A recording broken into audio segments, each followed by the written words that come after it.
Hi friends, BTech Chemistry മറ്റൊരു ക്ലാസ്സിലേക്ക് സ്വാഗതം. നമ്മൾ KTU BTech Chemistry group C ലെ ഫസ്റ്റ് ചാപ്റ്റർ ആണ് പഠിച്ചുകൊണ്ടിരുന്നത്. ഫ്യൂവൽസിന്റെ ക്ലാസ് ഓൾറെഡി കഴിഞ്ഞു. അടുത്തത് ലൂബ്രിക്കൻസ് ആണ്.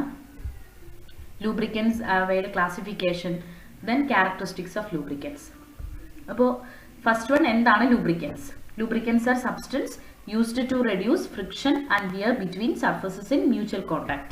നമുക്കറിയാം നമ്മൾ മെഷീൻസിലൊക്കെ ആ ഒരു ഫ്രിക്ഷൻ ഒഴിവാക്കാൻ വേണ്ടിയിട്ട് എണ്ണയൊക്കെ ഇടാറുണ്ട്. അതുപോലെ നമ്മൾ പണ്ട് സൈക്കിളൊക്കെ യൂസ് ചെയ്യുമ്പോൾ സൈക്കിളിലും ആ ഒരു ഫ്രിക്ഷൻ ഒഴിവാക്കാൻ വേണ്ടിയിട്ട് നമ്മൾ ഓയിലൊക്കെ അപ്ലൈ ചെയ്യാറുണ്ട്. ഇത്തരത്തിൽ ഫ്രിക്ഷനും വിയറും കുറയ്ക്കാൻ വേണ്ടിയിട്ട് നമ്മൾ അപ്ലൈ ചെയ്യുന്ന സബ്സ്റ്റൻസുകളാണ് ലൂബ്രിക്കൻസ് എന്ന് പറയുന്നത്. സോ ലൂബ്രിക്കൻസ് എന്തൊക്കെ കാര്യങ്ങൾ ചെയ്യും? ഫ്രിക്ഷനും വിയറും കുറയ്ക്കും. Create protective film between surfaces. രണ്ട് സർഫസുകൾ തമ്മിൽ കോണ്ടാക്റ്റിൽ വരുമ്പോഴാണ് ഈ ഒരു ഫ്രിക്ഷൻ പോലുള്ള കാര്യങ്ങൾ ഉണ്ടാവുന്നത്.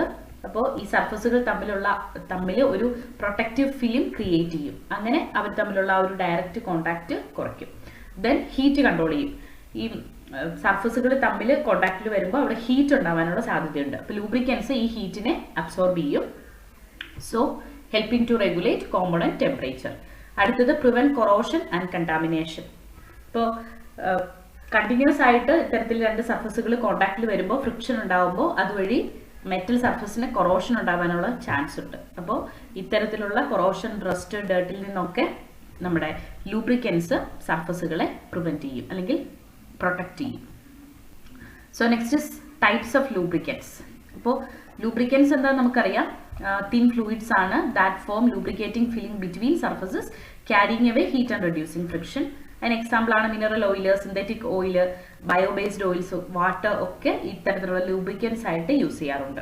Engine oils, gear oils, hydraulic fluids ആയിട്ടൊക്കെ ഈ ലൂബ്രിക്കൻസ് യൂസ് ചെയ്യാറുണ്ട്. ഇനി ടൈപ്സ് ഓഫ് ലൂബ്രിക്കൻസ് ആണ്. സോളിഡ് ലൂബ്രിക്കൻസ് ഉണ്ട്. അവയുടെ ആ ഒരു ഫിസിക്കൽ സ്റ്റേറ്റ് അനുസരിച്ച് സോളിഡ് ലൂബ്രിക്കൻ്റ് ഉണ്ട്, സെമി സോളിഡ് ലൂബ്രിക്കൻസ് ഉണ്ട്, ലിക്വിഡ് ലൂബ്രിക്കൻസ് ഉണ്ട്. ഇതാണ് മെയിൻ ആയിട്ടുള്ള ക്ലാസിഫിക്കേഷൻസ്. ഗ്യാസ് ലൂബ്രിക്കൻസും വളരെ കുറച്ച് എക്സിസ്റ്റ് ചെയ്യാറുണ്ട് അല്ലെങ്കിൽ യൂസ് ചെയ്യാറുണ്ട്. First one solid lubricants. Solid lubricants എന്ന് പറയുമ്പോൾ അവർ സോളിഡ് ആയിട്ടുള്ള ലൂബ്രിക്കൻസ് ആയിരിക്കും അല്ലെങ്കിൽ സോളിഡ് മെറ്റീരിയൽസ് ആയിരിക്കും. That can reduce friction between surfaces, especially in applications where liquid lubricant is not suitable. അപ്പോൾ നമുക്ക് ലിക്വിഡ് ലൂബ്രിക്കൻസ് എപ്പോഴും യൂസ് ചെയ്യാൻ പറ്റില്ല. അത്തരം കണ്ടീഷൻസിൽ നമ്മൾ സോളിഡ് ലൂബ്രിക്കൻസ് യൂസ് ചെയ്യാറുണ്ട്. Example graphite, molybdenum disulphide, poly tetrafluoroethylene ഒക്കെയാണ് സോളിഡ് ലൂബ്രിക്കൻസിന് എക്സാമ്പിൾ. കോമൺ ആയിട്ട് യൂസ് ചെയ്യുന്നത് threaded rods, hinges, locks and printer റെയിൽസിലൊക്കെയാണ്. ഓക്കെ, അപ്പോൾ എന്താണ് സോളിഡ് ലൂബ്രിക്കൻസ്? അവയുടെ എക്സാമ്പിൾസ് മെയിൻ ആയിട്ടും നോക്കുക. അതുപോലെ സെമി സോളിഡ് ലൂബ്രിക്കൻസ്, സോളിഡും അല്ല ലിക്വിഡും അല്ല. ഇവര് oil thickened with soap or other thickener ആണ്. അതായത് ഓയിലിലേക്ക് എന്തെങ്കിലും സോപ്പോ അല്ലെങ്കിൽ തിക്നർ ആഡ് ചെയ്തിട്ട് സെമി സോളിഡ് അവസ്ഥയിലാക്കുന്ന ലൂബ്രിക്കൻസ് ആണ് സെമി സോളിഡ് ലൂബ്രിക്കൻസ്. ഒരു പേസ്റ്റ് ലൈക്ക് കൺസിസ്റ്റൻസി ആയിരിക്കും അവർക്കുള്ളത്. ഈ സെമി സോളിഡ് എന്ന് പറയുമ്പോൾ അവർ കട്ടിയായിട്ട് സോളിഡ് ആയിട്ട് നിൽക്കില്ല, അതുപോലെ തന്നെ ഫ്ലോ ചെയ്യുകയില്ല. ഇതിനിടയ്ക്കായിരിക്കും സെമി സോളിഡ് ലൂബ്രിക്കൻസ് ഉള്ളത്. ഗ്രീസിന് എക്സാമ്പിൾ ആണ്. കോമൺ യൂസ് എന്ന് പറയുന്നത് applications where liquid oils would not stay in place such as bearings, ജോയിൻസിലെ ബിയറിംഗ്സിലൊക്കെ ആണെങ്കിൽ ലിക്വിഡ് ലൂബ്രിക്കൻസ് നമ്മൾ അപ്ലൈ ചെയ്താൽ അത് ഫ്ലോ ചെയ്ത് പോകും, അവിടെ നിൽക്കില്ല. അങ്ങനെയുള്ള അവസ്ഥയിൽ നമ്മൾ സെമി സോളിഡ് ലൂബ്രിക്കൻസ് ആണ് യൂസ് ചെയ്യുന്നത്. അടുത്തത് ലിക്വിഡ് ലൂബ്രിക്കൻസ്. അത് നമുക്കറിയാം ഓയിൽസ് ആണ് നമ്മൾ മെയിൻ ആയിട്ടും യൂസ് ചെയ്യാറുണ്ട്. That reduce friction between surfaces. Fluids ആണ് മെയിൻ ആയിട്ടും. മിനറൽ ഓയിൽസോ ആനിമൽ ഓയിൽസോ വെജിറ്റബിൾ ഓയിൽസോ ഒക്കെ നമ്മൾ ഈ രീതിയിൽ ലിക്വിഡ് ലൂബ്രിക്കൻസ് ആയിട്ട് യൂസ് ചെയ്യാറുണ്ട്. അടുത്തത് ഗേഷ്യസ് ലൂബ്രിക്കൻസ്. നമ്മളിവിടെ ഒരു ലൂബ്രിക്കേറ്റിംഗ് ഫിലിമിന് വേണ്ടി ഗ്യാസസ് ആണ് യൂസ് ചെയ്യുന്നത്. വളരെ റെയർ ആയിട്ടേ യൂസ് ചെയ്യാറുള്ളൂ. എയർ ഇത്തരത്തിലുള്ള ഒരു ഗേഷ്യസ് ലൂബ്രിക്കൻ്റ് ആണ്. ഹൈ സ്പീഡ്, ഹൈ ടെമ്പറേച്ചർ ആപ്ലിക്കേഷൻസിൽ മറ്റ് ലൂബ്രിക്കൻസ് യൂസ് ചെയ്യാൻ പറ്റാത്ത കണ്ടീഷൻസിലാണ് നമ്മൾ ഗേഷ്യസ് ലൂബ്രിക്കൻസ് യൂസ് ചെയ്യാറുള്ളത്. അടുത്തത് ലൂബ്രിക്കൻസിന്റെ ക്യാരക്ടറിസ്റ്റിക്സ് ആണ്.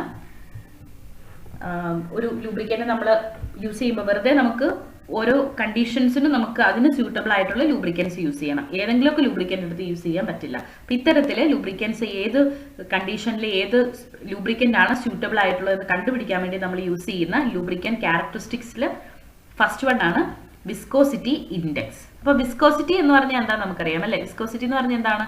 ഒരു ഫ്ലൂയിഡിന്റെ ഫ്ലോ ചെയ്യാനുള്ള റെസിസ്റ്റൻസ് ആണ് വിസ്കോസിറ്റി. ഓക്കെ, ടെമ്പറേച്ചർ അതിനെ വളരെ രീതിയിൽ ഇൻഫ്ലുവൻസ് ചെയ്യുന്നുണ്ട്. ഇപ്പം നമുക്കറിയാം നമ്മൾ വാട്ടറും ഓയിലും എടുക്കുകയാണെങ്കിൽ ഏതിനായിരിക്കും വിസ്കോസിറ്റി കൂടുതൽ? വിസ്കോസിറ്റി എന്ന് പറഞ്ഞാൽ ഒഴുകാനുള്ള ആ ഒരു റെസിസ്റ്റൻസ് ആണ്. അപ്പോൾ ഒഴുകാനുള്ള റെസിസ്റ്റൻസ് കൂടുതൽ ഓയിലിനായിരിക്കും. ഓയിൽ വാട്ടറിന്റെ അത്ര പെട്ടെന്ന് ഒഴുകില്ല, പക്ഷെ വാട്ടർ പെട്ടെന്ന് ഒഴുകും. അപ്പോൾ ഈ കേസിൽ വിസ്കോസിറ്റി കൂടുതൽ ഏതിനായിരിക്കും? ഓയിലിനായിരിക്കും. അപ്പോൾ വിസ്കോസിറ്റി ഇൻഡെക്സ് എന്ന് പറയുന്നത് ഒരു യൂണിറ്റ്ലെസ് ആർബിട്രറി മെഷർമെന്റ് ആണ്. That indicates how much a lubricant's viscosity changes with temperature. Temperature change ചെയ്യുന്നതിനനുസരിച്ച് ഒരു ലൂബ്രിക്കന്റെ വിസ്കോസിറ്റി എത്രമാത്രം ചേഞ്ച് ചെയ്യും എന്ന് ഇൻഡിക്കേറ്റ് ചെയ്യുന്നതാണ് വിസ്കോസിറ്റി ഇൻഡെക്സ്. ഓക്കെ, ടെമ്പറേച്ചർ നമുക്കറിയാം. വിസ്കോസിറ്റി എങ്ങനെയാണ്? ടെമ്പറേച്ചർ കൂടുന്നതിനനുസരിച്ച് വിസ്കോസിറ്റി കുറയും അല്ലേ? നമ്മളിപ്പോൾ സാധാരണ ഓയിൽ എടുക്കുന്നു, അതൊന്ന് ചൂടാക്കി കഴിയുമ്പോൾ ഓയിലിന്റെ വിസ്കോസിറ്റി കുറയും, പെട്ടെന്ന് ഒഴുകാൻ തുടങ്ങും. അപ്പോൾ അത്തരത്തിൽ ടെമ്പറേച്ചർ ഇൻക്രീസ് ചെയ്തിട്ടുണ്ടെങ്കിൽ വിസ്കോസിറ്റി കുറയാണ് ചെയ്യുന്നത്. ഇങ്ങനെ ടെമ്പറേച്ചറിന്റെ എഫക്റ്റ് കൊണ്ട് വിസ്കോസിറ്റി ഒരു ലൂബ്രിക്കന്റിന്റെ വിസ്കോസിറ്റിക്ക് ടെമ്പറേച്ചറിനനുസരിച്ച് എന്ത് ചേഞ്ച് വരും എന്നുള്ളതാണ് വിസ്കോസിറ്റി ഇൻഡെക്സ് കൊണ്ട് സൂചിപ്പിക്കുന്നത്. ഓക്കെ, ഇപ്പോൾ ഒരു ഹയർ വിസ്കോസിറ്റി ഇൻഡെക്സ് എന്ന് പറയുന്നത് ഫ്ലൂയിഡിന്റെ viscosity. Higher viscosity index signifies fluid's viscosity will remain more stable over a wide temperature range, which is critical for consistent lubrication and machinery production. അപ്പോൾ viscosity index കൂടുതലാണെന്ന് പറഞ്ഞതിന് അർത്ഥം എന്താണ്?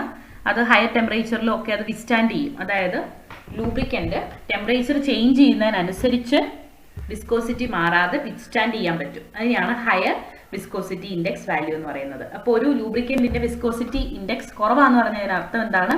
ടെമ്പറേച്ചർ മാറുന്നതിനനുസരിച്ച് മാറും. അതായത് ഒരു സ്ഥിരതയില്ല. വിസ്കോസിറ്റി ഇൻഡെക്സ് കൂടുതലാണെന്ന് പറഞ്ഞാൽ അവർ അങ്ങനെ ഇങ്ങനെയൊന്നും മാറുന്നവരല്ല. ടെമ്പറേച്ചർ മാറുന്നതിനനുസരിച്ച് വിസ്കോസിറ്റി മാറില്ല. ഓക്കെ, പെട്ടെന്ന് ചേഞ്ച് ചെയ്യില്ല. അങ്ങനെയുള്ള ലൂബ്രിക്കൻസിന് വിസ്കോസിറ്റി ഇൻഡെക്സ് കൂടുതലായിരിക്കും. അതായത് ടെമ്പറേച്ചർ ചേഞ്ച് ചെയ്യുന്നതനുസരിച്ച് വിസ്കോസിറ്റിക്ക് വലിയ ചേഞ്ച് വരാത്തതിനെ അല്ലെങ്കിൽ പെട്ടെന്ന് ചേഞ്ച് വരാത്തതിനെ നമ്മൾ ഹയർ വിസ്കോസിറ്റി ഇൻഡെക്സ് ഉള്ള ലൂബ്രിക്കൻസ് എന്ന് പറയുന്നു.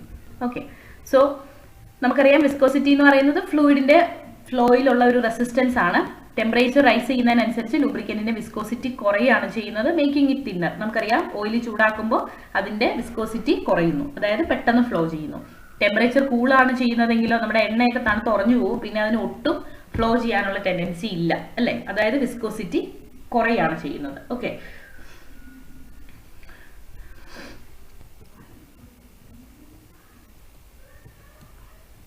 അപ്പോൾ ടെമ്പറേച്ചർ കുറയുമ്പോൾ ലൂബ്രിക്കന്റെ വിസ്കോസിറ്റി കൂടും.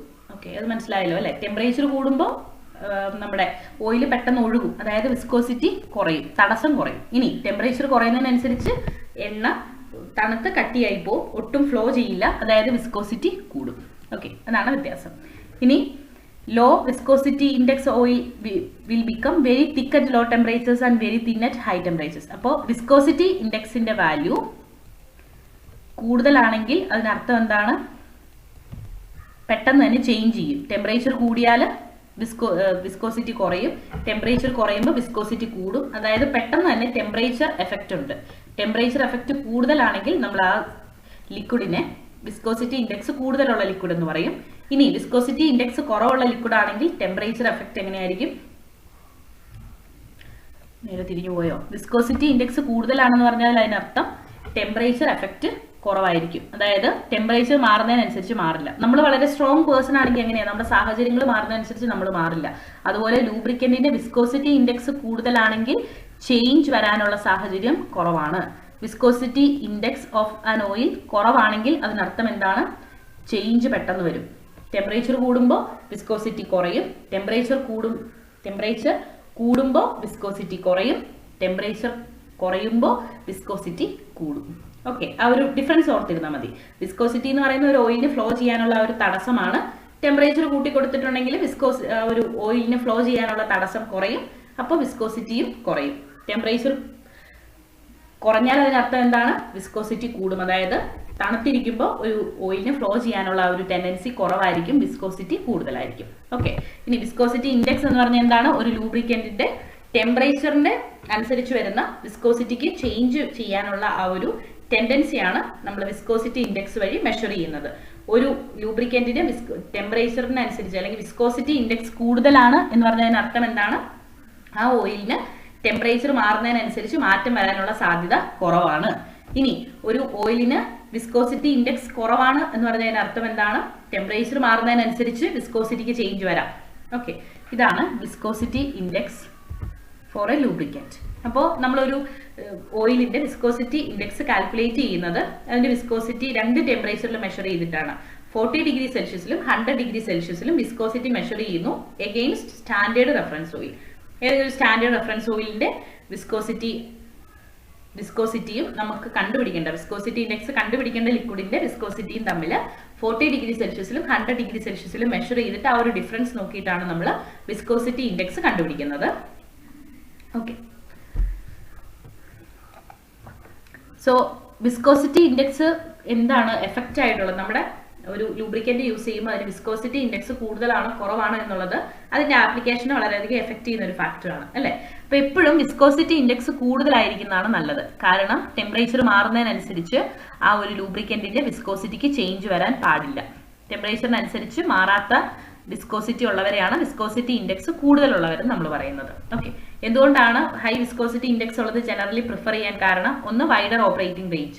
ലൂബ്രിക്കന്റ് വേരിയർ ടെമ്പറേച്ചർ കണ്ടീഷൻസിൽ അപ്ലൈ ചെയ്യാൻ പറ്റും. ഇല്ലെങ്കിൽ നമ്മളൊരു ലൂബ്രിക്കേഷന് വേണ്ടിയിട്ട് ഒരു ലൂബ്രിക്കന്റ് യൂസ് ചെയ്തു, ദെൻ ആ മെഷീനിന് കുറച്ച് ടെമ്പറേച്ചർ കൂടിയ സമയത്ത് അതിന് വിസ്കോസിറ്റി കുറഞ്ഞെങ്കിൽ അതുകൊണ്ട് കാര്യമില്ല. അതുപോലെ തന്നെ ടെമ്പറേച്ചർ കുറയുന്ന സമയത്ത് വിസ്കോസിറ്റി കൂടിയാലും കാര്യമില്ല. അപ്പൊ എപ്പോഴും ഒരു വിസ്കോസിറ്റി എന്ന് പറയുന്നത് ഒരുപാട് വേരി ചെയ്യാത്ത ഒരു വാല്യൂ ഉള്ള ലൂബ്രിക്കൻസിന്റെ കേസിൽ നമുക്കത് വൈഡർ ആപ്ലിക്കേഷൻസിന് യൂസ് ചെയ്യാൻ പറ്റുള്ളൂ. ഓക്കെ, അടുത്തത് പ്രിവെൻസ് വെയർ. ഒരു സ്ട്രോങ് സ്റ്റേബിൾ ലൂബ്രിക്കേറ്റിംഗ് ഫിലിം എപ്പോഴും എൻഷുർ ചെയ്യുന്നത് ഹൈ വിസ്കോസിറ്റി ഇൻഡെക്സ് ഉള്ള ലൂബ്രിക്കൻസ് ആയിരിക്കും. അതായത് എന്താണ്, സാഹചര്യം മാറുന്നതിനനുസരിച്ച് മാറുന്നവരെ വിശ്വസിക്കാൻ പറ്റില്ല എന്ന് പറഞ്ഞതുപോലെ ടെമ്പറേച്ചർ ചേഞ്ച് ചെയ്യുന്നതിനനുസരിച്ച് വിസ്കോസിറ്റി ചേഞ്ച് ചെയ്യുന്ന ലൂബ്രിക്കൻസിനെ നമുക്ക് അത്രയധികം യൂസ് ചെയ്യാൻ പറ്റില്ല. Okay, then protects during cold starts. ഇപ്പോൾ ഓയിൽ, അതായത് ടെമ്പറേച്ചർ കുറയുന്ന സമയത്ത് വിസ്കോസിറ്റിക്ക് വലിയ ചേഞ്ച് ഇല്ലെങ്കിൽ പ്രശ്നമില്ല. So it prevents oil from becoming too thick in cold conditions. അല്ലെങ്കിൽ എന്ത് സംഭവിക്കും? ടെമ്പറേച്ചർ കുറയുമ്പോൾ ഓയിൽ വളരെ തിക്കായി മാറും. അപ്പോൾ നമ്മുടെ ഉദ്ദേശിക്കുന്ന ആ ഒരു ലൂബ്രിക്കേഷൻ പർപ്പസ് നമുക്ക് യൂസ് ചെയ്യാൻ പറ്റില്ല. So okay, then improves efficiency. അപ്പോൾ വിസ്കോസിറ്റി ഇൻഡെക്സ് കൂടുതലുള്ളത് യൂസ് ചെയ്യുന്നത് എന്തൊക്കെ കാര്യങ്ങൾക്കാണെന്നാണ് കാണിച്ചിരിക്കുന്നത്. ഒന്ന്, വൈഡർ ഓപ്പറേറ്റിംഗ് റേഞ്ച് ഉണ്ട്, അതുപോലെ വെയർ ഒക്കെ പ്രിവെന്റ് ചെയ്യുന്നു, കോൾഡ് സ്റ്റാർട്ട്സിലും യൂസ് ചെയ്യാൻ പറ്റും, എഫിഷ്യൻസി കൂട്ടും. ഓക്കെ, ഇതൊക്കെയാണ് ഹൈ വിസ്കോസിറ്റി ഇൻഡെക്സ് ഉള്ള ലൂബ്രിക്കന്റ് യൂസ് ചെയ്യുന്നത് കൊണ്ടുള്ള ഗുണങ്ങൾ. ദെൻ വിസ്കോസിറ്റി ഇൻഡെക്സ്, ഒരു ലൂബ്രിക്കന്റിന്റെ വിസ്കോസിറ്റി ഇൻഡെക്സ് മെഷർ ചെയ്യുന്നത് അതിന്റെ കൈനമാറ്റിക് വിസ്കോസിറ്റി മെഷർ ചെയ്യാണ് ചെയ്യുന്നത്. ഇത് 40 ഡിഗ്രി സെൽഷ്യസിലും 100 ഡിഗ്രി സെൽഷ്യസിലും മെഷർ ചെയ്യുന്നു ഒരു കാപ്പിലറി വിസ്കോമീറ്റർ ഉപയോഗിച്ച്. Then comparing these values to reference oil on a standardised scale to calculate viscosity index. അപ്പോൾ 40 ഡിഗ്രി സെൽഷ്യസിലും 100 ഡിഗ്രി സെൽഷ്യസിലും വിസ്കോസിറ്റി മെഷർ ചെയ്യുന്നു. ദെൻ അത് നമുക്ക് ഓൾറെഡി വിസ്കോസിറ്റി അറിയാവുന്ന ഒരു സ്റ്റാൻഡേർഡ് റെഫറൻസ് ഓയിലുമായിട്ട് കമ്പയർ ചെയ്തിട്ട് വിസ്കോസിറ്റി ഇൻഡെക്സ് കണ്ടുപിടിക്കുന്നു. ഇതാണ് വിസ്കോസിറ്റി ഇൻഡെക്സ്. അപ്പോൾ വിസ്കോസിറ്റി ഇൻഡെക്സ് ലൂബ്രിക്കൻസിന്റെ ക്യാരക്ടർ ഡിറ്റർമൈൻ ചെയ്യുന്ന ഒരു മെയിൻ ഫാക്ടറാണ്.